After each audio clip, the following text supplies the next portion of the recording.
हाँ जी, welcome to jasmine creation. अस्सलाम वालेकुम माय डियर फ्रेंड। आज आपके लिए बहुत ही आसान और बहुत ही सिंपल सी वीडियो लेकर आए हैं, जिसमें एक ना ज़बरदस्त सा ए लाइन कह लें या अम्ब्रेला कह लें या ओरेप वाला कह लें, बिल्कुल फ्री साइज़, एकदम फ्री साइज़ का आपके लिए ना ये प्लाजो बनाया है। ये वीडियो आप देखें, ये 2 मीटर फैब्रिक में बनाई है। मेरी रिक्वायर्ड लेंथ थी 36 इंच, 36 इंच की इसकी फुल लेंथ है।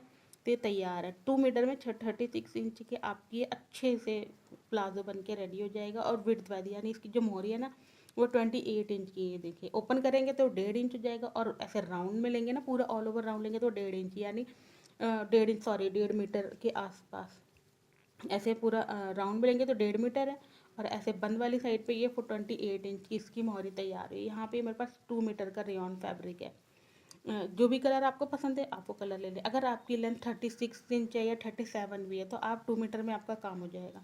बट अगर आपकी लेंथ 38, 40, 41 इसके आसपास है तो आपने 2.25 या 2.5 मीटर लेना है। ठीक है, सेम तरीका रहेगा कटिंग का, बस सिर्फ लेंथ वाइज आपने थोड़ा सा बढ़ा देना है। अगर आपकी लेंथ ज़्यादा है तो फ्री साइज़ है, किसी भी साइज़ पे ये बहुत ही ज़बरदस्त तरीके से आ जाएगा। बस जो 52 यानी 52 हिप के बाद आपने थोड़ा सा मार्जिन चेंज करना है। फॉर्मूला सेम रहेगा, जो भी तरीका है कटिंग का सेम रहेगा, बस आपने सिर्फ अपना फैब्रिक थोड़ा ज़्यादा करना है। अगर आपका लेंथ 48 इंच से ज़्यादा, तो यहाँ हिप साइज मेरा कितना है 22 इंच। 22 को आपने 4 से डिवाइड करना है तो आ जाएगा 10.5 इंच। अब 10.5 इंच में आपने 2.5 इंच प्लस करना है। 2.5 इंच प्लस करेंगे 10.5 इंच में तो कितना हो गया आपका 13 इंच, यानी 13 इंच। 42 साइज है, 42 को आपने 4 से मल्टी डिवाइड करना, भाग देना है, क्या आएगा आपका 10.5। 10.5 में आपने क्या करना है 2.5 इंच प्लस करना है, वो आ जाएगा आपका 13 इंच। ठीक है, दोनों तरीके से मैंने आपको समझा दिए हैं। 10.5 इंच में आपने 2.5 इंच प्लस करना है तो 13 इंच हो जाएगा। अब ये लेंथ वाइज में ना 2 मीटर है, उसको हमने डबल फोल्ड कर दिया है। 4 फोल्ड नहीं है, ये डबल फोल्ड है। अब 13 इंच का मार्क आपने इस साइड किया है और 13 इंच का मार्क आपने उस साइड किया। अब वो दोनों 13 इंच और 13 इंच को पकड़ना है टेप से, हल्का हल्का टक करना है, उसके बाद इनको सीधी लाइन कर देना है। ये सीधी लाइन आपकी हो गई है, अब इसको कट कर देना है। अभी बहुत ही सिंपल तरीका है ये, एकदम ज़बरदस्त तरीके से 50 हिप साइज़ को इस ईजिली आ जाएगा, बहुत ही आराम से। फ्री साइज़ है, आपने एक बार बनाना ज़रूर है इसको, पहन के देखना है कि ये कितना ज़बरदस्त लगता है। अब ऊपर से आपने बेल्ट भी इसी में ही हमारी फोल्ड हो जाएगी, अलग से फैब्रिक नहीं लगाना बेल्ट के लिए भी। तो 2.5 इंच की आपने मार्किंग करनी है इस तरीके से, इसी में हमारी बेल्ट फोल्ड हो जाएगी, इसी में हमने ऑल ओवर इलास्टिक लगाई है।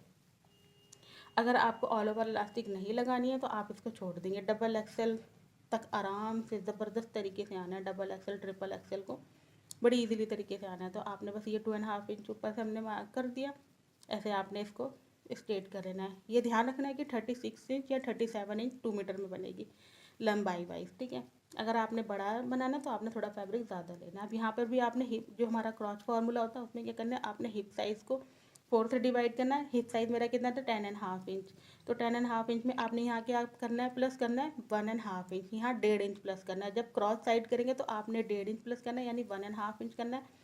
जब हमने ऊपर से लिया था तो हमने 2.5 इंच प्लस किया था। अब आपने ऐसे 1.5 इंच प्लस किया तो हो गया 12 इंच हमारा। अब आपने यहाँ से देखना है, जो हमने ऊपर से तिरछी वाली लाइन को सीधे लाया है ना, तो ये हमारा 3 इंच आ गया था। 3 इंच आ रहा है तो बहुत अच्छी बात है, अगर 2.5 इंच आ रहा है तो भी बहुत अच्छी बात है। बस 2.5 इंच से अगर कम आ रहा है तो थोड़ा मामला गड़बड़ है। ठीक है, तो अब आपने क्या करा, 3 साइड और 3 साइड दोनों को मिला देना है। अब यहाँ से नीचे से आपने 4 इंच रखना है। बस सिंपल यही दो थोड़ी सी कटिंग होनी है। ये यहाँ पे हल्का सा आपने राउंड देना है और वो क्रॉच वाला साइड आपने कट करना है। एक कट हमारा सेंटर से हुआ था, 2 कट ये हुआ, यानी 3 कट में आपका ये प्लाजो बन के रेडी हो गया। बहुत ज़्यादा तामझाम नहीं है, बहुत ज़्यादा मेहनत नहीं है, बड़ा ही ज़बरदस्त तरीके से आपका प्लाजो बन के रेडी हो गया। फ्री साइज़ है, आप एक्सेल है, डबल एक्सेल है, ट्रिपल एक्सेल तक ये इजीली आ जाना। हाँ, फिर ज़्यादा होगा तो फिर आपने फैब्रिक और पॉइंट को बढ़ा देना, पर फॉर्मूला सेम यही रहेगा, जिस वही साइज़ का बनाना फॉर्मूला सेम रहेगा।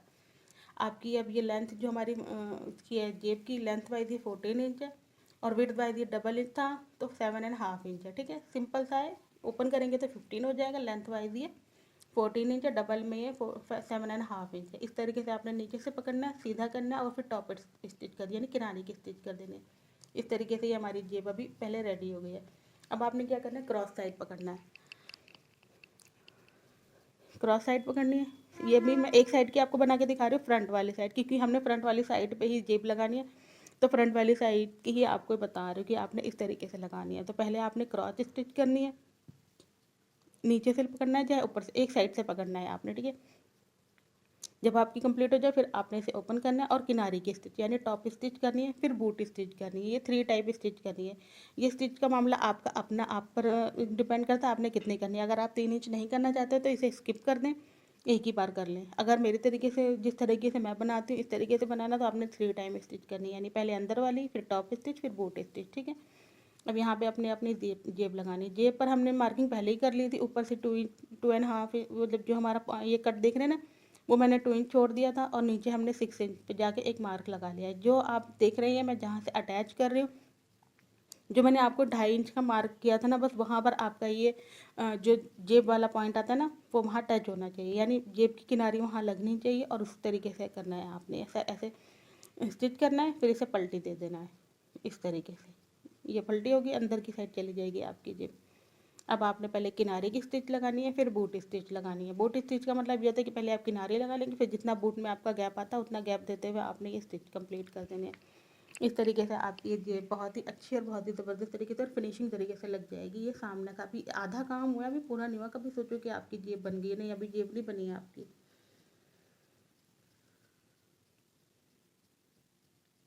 ये एक आपने स्टिच लगा दिए, वापस से मशीन घुमाएंगे। ये इस तरीके से जितना आपका बूट का, एक बूट का आता है ना पैर, देख रहे हैं ना 2 पैर होते हैं, एक पैर वाला, बस इतना आपने मार्जिन रखना है और ये आपका एक और फिनिशिंग के साथ काम हो जाएगा। जब जितना ध्यान देके काम करेंगे उतना ही फिनिशिंग के साथ काम होगा आपका।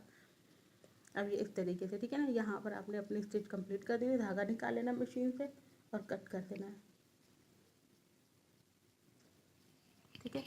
अब यहाँ पे वापस से हमने अपनी जो हमारी जेब थी ना पीछे से, उसको वापस से लेना और अपने इसको ऊपर से स्टिच करना है। पूरा आपका ये अच्छे से स्टिच हो जाएगा। और ये जब आप स्टिच करेंगे तो ये ध्यान रखना कि आपका जहाँ जेब का होल है उसे मत सिल देना, बस साइड आपने सिलनी है, जेब नहीं सिलनी है आपने।